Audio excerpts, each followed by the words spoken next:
Kursidan foydalanishda 3 ta top qoidasi.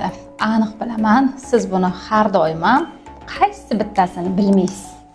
Birinchi qoidasi: streaming tursilardan kamroq foydalaning.